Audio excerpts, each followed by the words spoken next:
Now, in the previous lectures, we covered different types of email providers. Within each type, there are a number of providers, and each one of these providers could have their own pros and cons. Therefore, at this stage, I wouldn't blame you if you feel a little bit confused or find it a little bit difficult to pick which is best for you. Now, the reason why I covered so many different types, because I think each one of these types is different from the other, and knowing all of these types can be very, very useful because you'll be able to pick which is best based on your scenario. So, as I mentioned at the start of this section, when you want to pick an email service, you want to keep two main things in your mind. Why do you want to use this service, and what's your threat model? Who might be trying to de-anonymize you or discover your location? Keeping that in mind, and in order to revise and make it easier for you to pick a good email provider based on your scenario, I made this simple table that summarizes everything we talked about so far. Now, the main thing you keep in mind is, as we go down in this table, the provider type will be more private, more secure, and therefore more anonymous, but it will have less features. So like I said, it all comes down to why you want to use it for and what's your threat model. So the first type of providers we had a look on were the common services such as Gmail, Hotmail, Yahoo Mail, and all of that. These email providers can send emails to the ClearNet and to the Darknet, as we saw. They all use JavaScript, so they are less secure. We know that they heavily track you and log everything you do, so they are not private. Like I said, if you really want to use these, you want to make sure that you use fake identity and never communicate with your own email addresses or any other email addresses that can link to your real identity. They do not offer a hidden onion service link, and they do use HTTPS encryption. So these were the base. Then the other example we had was the temporary emails, which in my opinion can be very, very useful in so many scenarios. Like we said, they don't require any personal information to sign up. There is no sign up. You literally get an inbox straight away and you can use it. So you can have unlimited number of emails. Because you're never asked to sign up, they are more private and more anonymous than the normal email providers.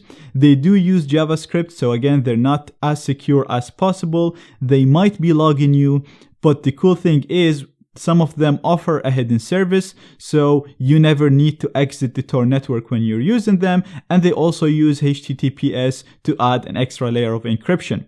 So this is a really, really good option if you know what you're doing. If you just want a temporary email to send something quickly, to receive something quickly, and this will actually be destroyed once you're done with it. So it can be anonymous enough.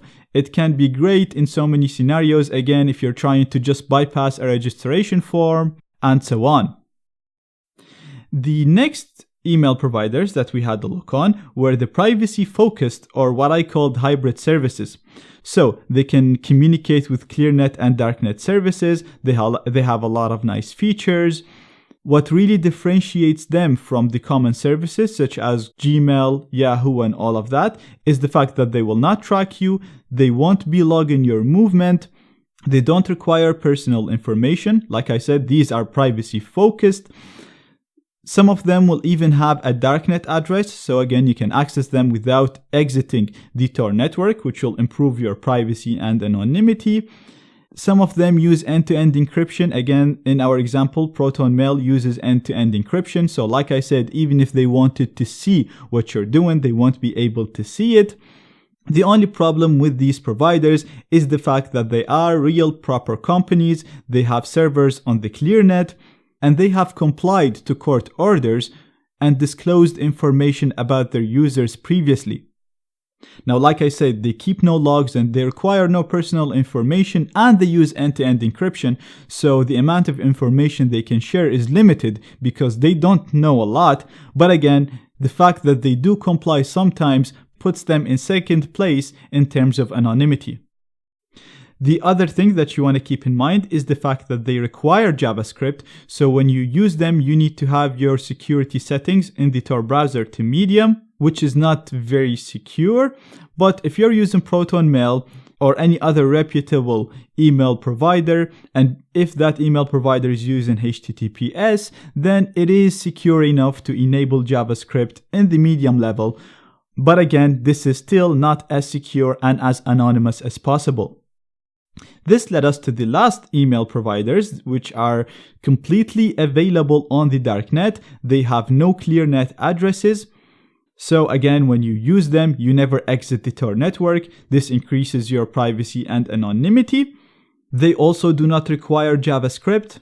So you can put your security settings to the highest, where JavaScript and all of the other features of the browser are disabled. That can be used to reduce your security or de-anonymize you. Some of these providers allow you to communicate with both ClearNet and Darknet addresses, such as Elude.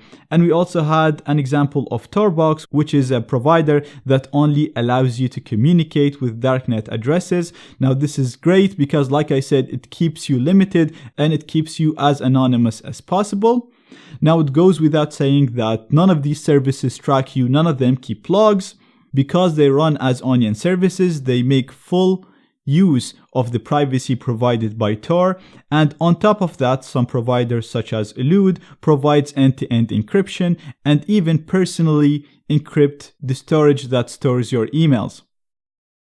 And again, because these are darknet services, the location of their servers is unknown and they're less likely to comply with court orders or to get influenced by government agencies and so on. Now, like I said, the examples that I'm giving you in here, these are just single examples of the categories that we see here on the left. So do your own research if you want to learn more about each one of these categories, and don't just take my word for granted.